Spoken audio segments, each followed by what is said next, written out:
नमस्कार, आप देख रहे हैं न्यूज 24। आपके साथ मैं हूं रवि ठाकुर। हिंदुस्तान की आज की तारीख में न्यायालयों के बाद अगर सबसे ज्यादा जिम्मेदारी, सबसे ज्यादा प्रेशर तो वो है केंद्रीय जांच एजेंसियों पर। इन एजेंसियों में आजकल ईडी और सीबीआई सबसे ज्यादा व्यस्त नजर आ रही है।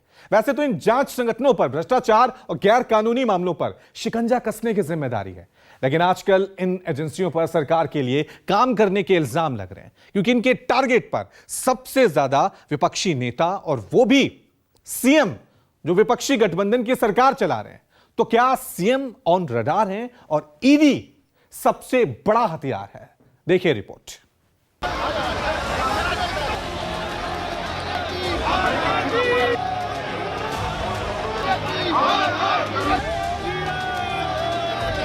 इस जांच को चलते 2 साल हो गए। अभी ठीक लोकसभा चुनाव के पहले मुझे क्यों बुलाया जा रहा है? पहले क्यों नहीं बुलाया? जिस प्रकार से चुनी हुई सरकार को फर्जी केस में फंसा कर सभी, चाहे विपक्ष जितने नेता हैं, उसके खिलाफ कार्रवाई की जा रही है। पूरे देश के अंदर भारतीय जनता पार्टी जो भी विपक्ष के चुनी हुई सरकारें हैं उनको खत्म करने की कोशिश कर रही है। ईडी का शुरू एक्शन, कितने मुख्यमंत्रियों को टेंशन। हेमंत सोरेन की अरेस्ट भी अनलॉफुल है। अरविंद केजरीवाल के ऊपर एक्शन भी अनलॉफुल है। इस देश में ईडी जिसके ऊपर कार्रवाई कर रही है वो 99% अनलॉफुल है, इलीगल है, ये सबको मालूम है। विपक्षी सीएम ऑन रडार, क्या ईडी सबसे बड़ा हथियार?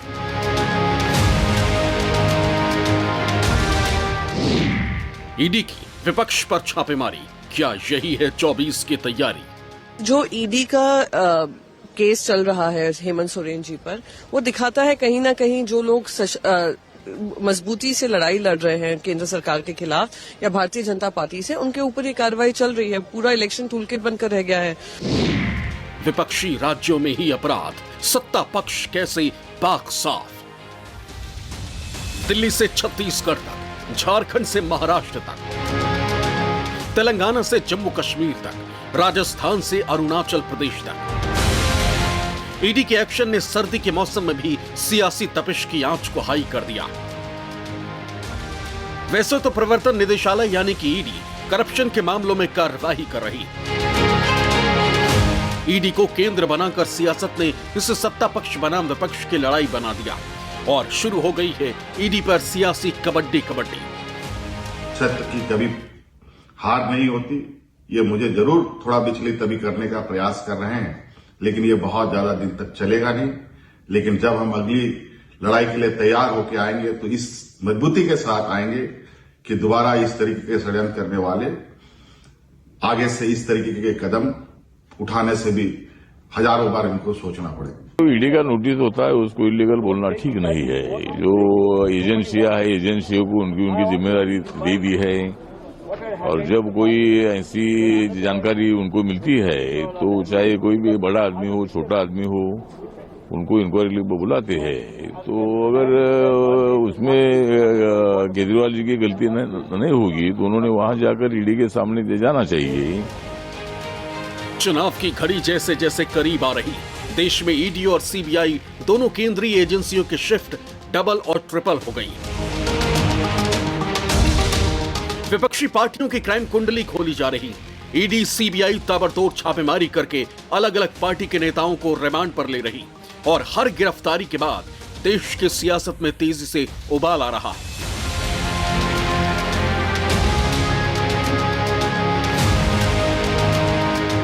ईडी के ऑल इंडिया एक्शन की यह सबसे ताजा तस्वीर है। झारखंड मुक्ति मोर्चा नेता हेमंत सोरेन को बुधवार यानी 31 जनवरी की रात को गिरफ्तार कर लिया गया।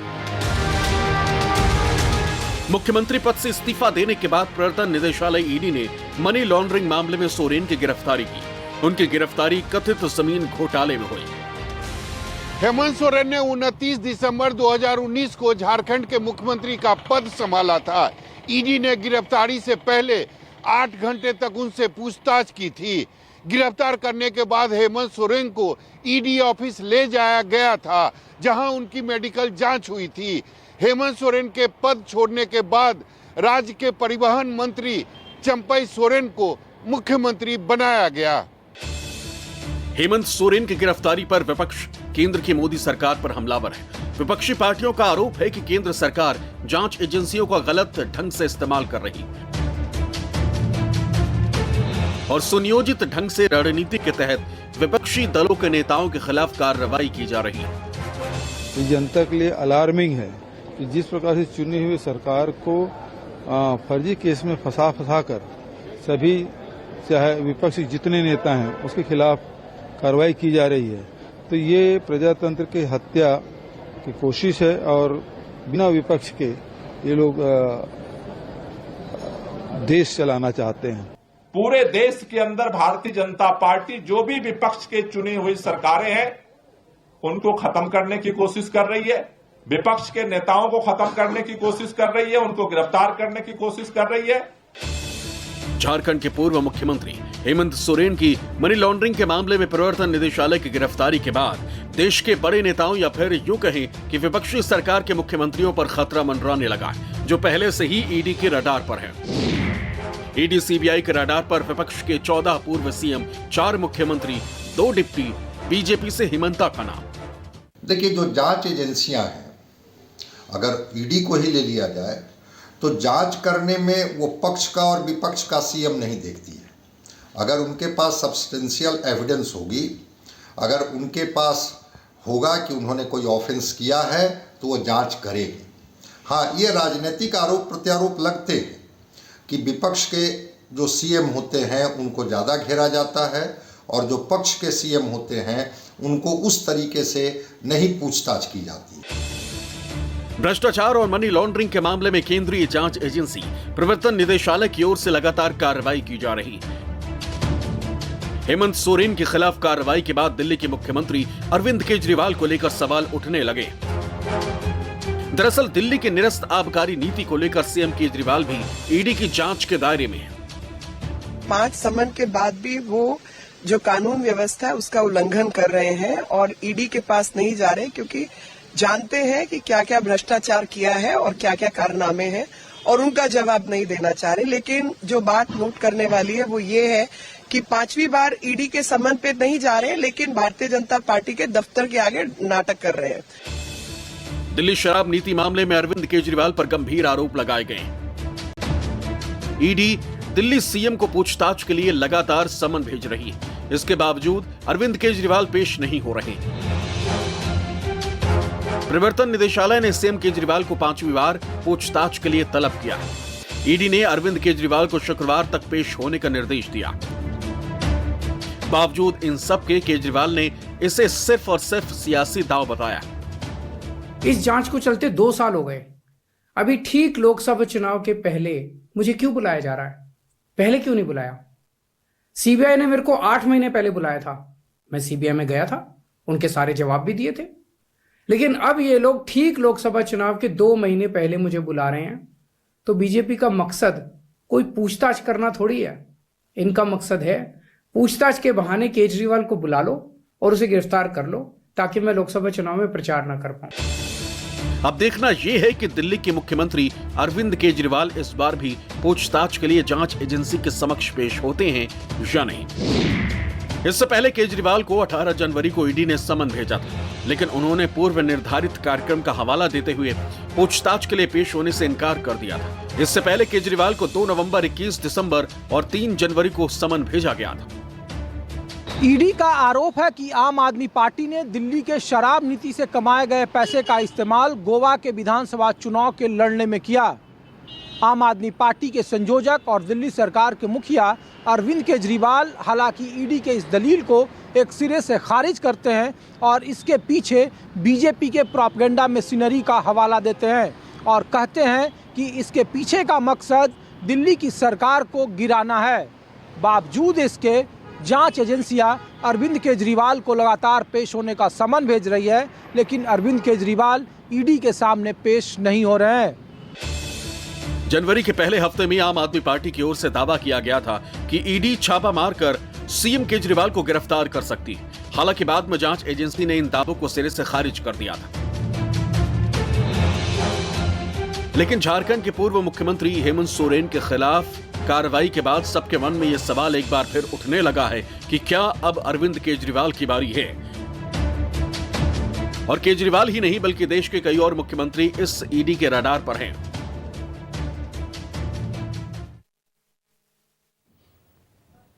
तो ईडी सीबीआई के रडार पर कौन कौन से विपक्षी सीएम हैं? इनमें आपको बता दें कि 14 पूर्व सीएम हैं और 4 वर्तमान मुख्यमंत्री और 2 डिप्टी सीएम हैं। कौन कौन से वो मुख्यमंत्री हैं, चलिए आपको एक एक बताते हैं कौन कौन से उनके ऊपर आरोप लगे हैं। सबसे पहले बात कर लेते हैं हेमंत सोरेन की। जी हां, हेमंत सोरेन पे मनी लॉन्ड्रिंग का मामला है। जमीन घोटाले मामले में ईडी इनको गिरफ्तार कर चुकी है और अभी ये हिरासत में चल रहे हैं। इससे आप अंदाजा करते हैं। और दूसरा जो बड़ा नाम है वो है अरविंद केजरीवाल का। अरविंद केजरीवाल को 5 समन अभी तक भेजे जा चुके हैं। आरोप दिल्ली शराब नीति घोटाले में है। इसमें मनीष सिसोदिया, संजय सिंह पहले से ईडी की हिरासत में चल रहे हैं, इसलिए इन पर भी गिरफ्तारी की तलवार लटक रही है। अगला नाम आप देख सकते हैं लालू परिवार।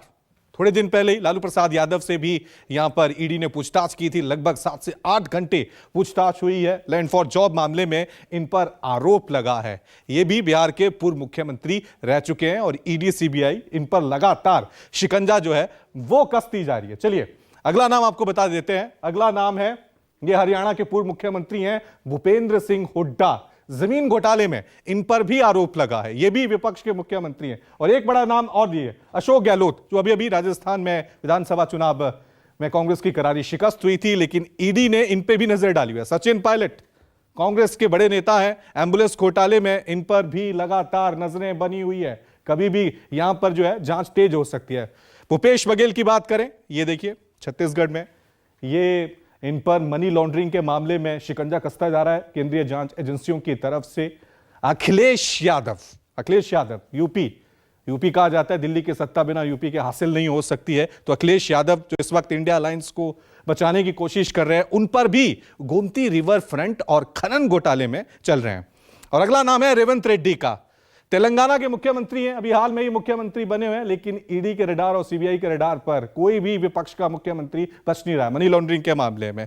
और जगनमोहन रेड्डी हालांकि थोड़े न्यूट्रल रहते हैं, ना इंडिया अलायंस में है ना एनडीए में है, लेकिन इन पर भी कह सकते हैं कि जो वर्तमान मुख्यमंत्री हैं इन पर भी मनी लॉन्ड्रिंग मामले में शिकंजा कसा हुआ है। पिनराई विजयन केरल के मुख्यमंत्री हैं, मनी लॉन्ड्रिंग मामले में सेम आरोप यहां पे दिख रहा है। यानी जो वर्तमान मुख्यमंत्री हैं उन पर केंद्रीय जांच एजेंसियों की। अब डिप्टी सीएम की बात कर लेते हैं।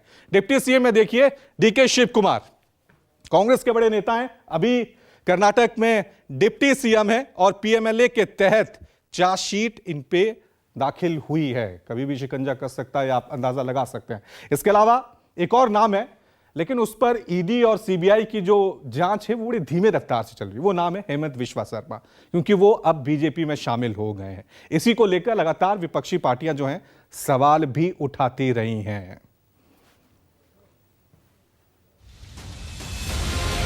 सिर्फ यही लिस्ट नहीं है, बल्कि कई और नाम ऐसे हैं जो मुख्यमंत्रियों के इस फहरिस्त में शामिल हैं। लेकिन इस वक्त दिल्ली और झारखंड ही नहीं बल्कि महाराष्ट्र में भी ईडी के एक्शन को लेकर बवाल है, क्योंकि जांच एजेंसियों ने शरद पवार के पोते रोहित पवार से दूसरी बार पूछताछ की। संजय राउत के भाई संदीप राउत पर भी ईडी शिकंजा कस रही है। इन नेताओं के इतर असम के वर्तमान सीएम और बीजेपी नेता हेमंत बिस्वा शर्मा से भी कथित शारदा चिटफंड घोटाले मामले में सीबीआई ने पूछताछ की थी। हालांकि उनका मामला लंबे समय से ठंडे बस्ते में पड़ा है। वहीं विपक्षी पार्टियां लगातार हेमंत बिस्वा शर्मा को लेकर मोदी सरकार को घेरती रही। एक तरफ भ्रष्टाचार है, घोटाला है, जांच है, गिरफ्तारी है और रिमांड है, तो वहीं दूसरी तरफ विपक्ष के सवाल है, चुनाव के डर से ईडी के दुरुपयोग करने का आरोप है, सियासत है और प्रदर्शन है। जांच एजेंसी ईडी विपक्ष के निशाने पर रहती है। विपक्ष का आरोप है कि ईडी सरकार के इशारे पर काम करती है और विरोधी पक्ष के नेताओं को टारगेट करती है। इससे सत्ता पक्ष विरोधी पक्ष के नेताओं के मनोबल तोड़ने का काम कर रही है। हालांकि सच्चाई ये भी है कि आज जो विपक्षी दल सत्ता पक्ष पर केंद्रीय जांच एजेंसियों के गलत इस्तेमाल का आरोप लगा रहे हैं, उन्होंने भी अपने राज में विरोधियों को दबाने के लिए सीबीआई जैसी एजेंसियों का इस्तेमाल खूब किया। हालात ये हो चुके थे कि सुप्रीम कोर्ट को टिप्पणी करते हुए सीबीआई को राजनीति के पिंजरे का तोता तक कहना पड़ गया था। लेकिन यूपीए सरकार के मुकाबले एनडीए सरकार में ईडी और सीबीआई के इस्तेमाल कई गुना बढ़ी। आंकड़ों के मुताबिक यूपीए राज के मुकाबले एनडीए राज के 8 साल में ईडी की 27 गुना ज्यादा छापेमारी हुई है। यूपीए राज के मुकाबले एनडीए राज में नेताओं के खिलाफ 4 गुना ज्यादा मामले। यूपीए राज में 2 पूर्व मुख्यमंत्री जांच के घेरे में आए तो एनडीए राज में ईडी की जांच के रडार में 1 मुख्यमंत्री और 14 पूर्व मुख्यमंत्री आए। यूपीए राज में ईडी 3 मंत्रियों की जांच करती, जबकि एनडीए राज में ईडी 19 मंत्रियों को जांच के दायरे में लाती। यूपीए राज में 3 सांसद तो एनडीए राज में 24 सांसद जांच के दायरे में आते हैं। यूपीए राज में एक भी विधायक, पूर्व सांसद नहीं, लेकिन एनडीए राज में ईडी की जांच का घेरा 21 विधायक, 11 पूर्व विधायक और 7 पूर्व सांसद तक कस जाता है। ईडी की तरफ से कुछ दिनों पहले ही बताया गया है कि 2005 से जनवरी 2023 तक ईडी ने मनी लॉन्ड्रिंग एक्ट में 5,906 केस दर्ज किए, तो इसमें केवल 2.98% केस ही पूर्व सांसद, विधायक और दूसरे नेताओं पर हैं। लेकिन ईडी के इस तरह के बयानों से विपक्ष इत्तेफाक नहीं रखता। विपक्ष का मानना है कि केंद्रीय जांच एजेंसियां बीजेपी के इशारे पर काम करती और सिर्फ विपक्षी नेताओं को ही परेशान करती हैं। बेरोजगारी का बहुत बड़ा मुद्दा है, इसके तरफ आप ध्यान देना चाहिए था। उसमें क्या है बताइए आप। वनस्पति 75 था, 125 हो गया, मगर सरकार बोलती है महंगाई पे कहीं नहीं बोले। इधर जो है सिंगल डिजिट में ग्रोथ हो रहा है और डबल डिजिट में महंगाई। हेमंत सोरेन की अरेस्ट भी अनलॉफुल है। अरविंद केजरीवाल के ऊपर एक्शन भी अनलॉफुल है। इस देश में ईडी जिसके ऊपर कार्रवाई कर रही है वो 99% अनलॉफुल है, इलीगल है, ये सबको मालूम है। पूरे देश के अंदर भारतीय जनता पार्टी जो भी विपक्ष के चुनी हुई सरकारें हैं उनको खत्म करने की कोशिश कर रही है, विपक्ष के नेताओं को खत्म करने की कोशिश कर रही है, उनको गिरफ्तार करने की कोशिश कर रही है। हेमंत सोरेन और गुरुजी शिबू सोरेन जी का केवल दोष ये है कि उन्होंने कभी भी सांप्रदायिक शक्तियों से समझौता नहीं किया, इसलिए एक आदिवासी निर्वाचित मुख्यमंत्री को परेशान किया जा रहा है। नोटिफिकेशन जारी करके prevention of money laundering act में बदलाव किए। इसके तहत मनी लॉन्ड्रिंग के मामले में ईडी को स्पेशल पावर दिया गया। ईडी को यह शक्ति दी गई कि वो इस कानून के तहत लोगों के आवास पर सर्च, छापेमारी और गिरफ्तारी कर सकती है। इसके पहले किसी अन्य एजेंसी द्वारा एफआईआर और चार्जशीट में पीएमएलए की धाराएं लगने के बाद ही ईडी जांच करती थी, लेकिन अब ईडी खुद एफआईआर दर्ज करके गिरफ्तारी कर सकती है। जांच एजेंसियों के हर एक्शन को विपक्ष के नेता सियासत से प्रेरित बताते हैं, दावा करते हैं कि डराने की कोशिश भले जांच के नाम पर हो, लेकिन डरेंगे नहीं। आप सांसद संजय सिंह की गिरफ्तारी के दिन से ही देश में नए छापे जांच एजेंसियों की तरफ से शुरू हो गए थे। अरविंद केजरीवाल अकेले नहीं है जिनको लेकर सवाल है कि क्या आगे भ्रष्टाचार के आरोप में इन तक जांच एजेंसियों के हाथ शिकंजे के शक्ल में पहुंच जाएंगे, बल्कि इस दायरे में कई नेता हैं। फारूक अब्दुल्ला जम्मू कश्मीर क्रिकेट एसोसिएशन को मिले फंड की अनियमितता को लेकर ईडी की जांच के घेरे में है। उनसे पूछताछ हो चुकी है। उनके बेटे उमर अब्दुल्ला भी मनी लॉन्ड्रिंग केस में ईडी की जांच के दायरे में हैं, पूछताछ हो चुकी है। महबूबा मुफ्ती के खिलाफ ईडी जम्मू कश्मीर बैंक मामले में जांच कर रही है। पंजाब में आम आदमी पार्टी के नेता राघव चड्ढा का नाम दिल्ली के शराब घोटाले में ईडी की सप्लीमेंट्री चार्जशीट के दौरान आया। पंजाब में ही कांग्रेस के पूर्व सीएम चरणजीत सिंह चन्नी के खिलाफ अवैध खनन मामले में ईडी जांच कर रही है। दिल्ली में सोनिया गांधी, राहुल गांधी और कांग्रेस अध्यक्ष मल्लिकार्जुन खड़गे से नेशनल हेराल्ड केस में ईडी पूछताछ कर चुकी। उत्तर प्रदेश में अखिलेश यादव गोमती रिवर फ्रंट घोटाले में आरोपी हैं। सीबीआई और ईडी दोनों की जांच चल रही है। बिहार में लालू यादव, पत्नी राबड़ी देवी, बेटे तेजस्वी यादव, तीनों के खिलाफ CBI land for job case में जांच कर रही। महाराष्ट्र में शरद पवार पर 2019 महाराष्ट्र सहकारी बैंक से जुड़े अनियमितताओं में मनी लॉन्ड्रिंग का केस है, जिसे लेकर ईडी जांच कर रही। वहीं उद्धव ठाकरे पर आय से अधिक संपत्ति का आरोप है, जिसकी जांच भी ईडी के दायरे में है। विपक्ष शासित राज्यों में सीबीआई, ईडी जैसी सेंट्रल जांच एजेंसियों की एंट्री और एक्शन पर सवाल उठते रहे। विपक्षी दलों का आरोप है कि केंद्र सरकार के इशारे पर सीबीआई और ईडी विपक्षी दलों के नेताओं के खिलाफ कार्रवाई करते हैं, जिसे लेकर गैर बीजेपी शासित राज्य सरकारों ने भी एक्शन लेने की शुरुआत की। आपको बता दें कि विपक्ष शासित 10 राज्य ऐसे हैं जहां सीबीआई बिना राज्य सरकार के परमिशन के कोई जांच या धरपकड़ नहीं कर सकती। पश्चिम बंगाल, झारखंड, पंजाब, तेलंगाना, छत्तीसगढ़, केरल, मिजोरम, मेघालय और राजस्थान के बाद अब तमिलनाडु भी केंद्रीय जांच एजेंसियों पर बैन लगाने वाले राज्यों में शुमार है। इन राज्यों में सीबीआई और ईडी जैसी केंद्रीय एजेंसियां किसी शिकायत पर बिना राज्य सरकार की सहमति प्राप्त किए कोई कार्रवाई नहीं कर सकती। तमिलनाडु में ईडी से लंबी पूछताछ के बाद जब एक्साइज मिनिस्टर बालाजी सेंथिल गिरफ्तार हुए तो एमके स्टैलिन सरकार के गृह मंत्रालय ने सर्कुलर जारी कर कहा कि किसी भी तरह की जांच के लिए केंद्रीय जांच एजेंसियों को राज्य सरकार से परमिशन लेनी होगी। बिहार में भी लालू परिवार पर ईडी और सीबीआई का शिकंजा कसने पर आरजेडी ने राज्य में ऐसे ही आदेश लाने की कवायद तेज की, लेकिन लालू प्रसाद को महागठबंधन का साथ नहीं मिला। केंद्रीय जांच एजेंसियों की एंट्री बैन में एक छूट शामिल है। छूट के मुताबिक अगर जांच किसी न्यायालय आदेश या राज्य सरकार की तरफ से जांच करवाई जा रही है तो इस पर कोई प्रतिबंध नहीं होगा। हकीकत यह है कि जब भी किसी मामले में केंद्रीय एजेंसियों से जांच की जरूरत महसूस होती है तो लोग हाई कोर्ट की शरण में जाते हैं और कोर्ट अगर इजाजत देता है तो जांच होती है। और यही पश्चिम बंगाल में हो रहा है, जहां कोलकाता हाई कोर्ट के आदेश के बाद टीएमसी नेताओं के ठिकानों पर धड़ाधड़ छापेमारी हो रही है।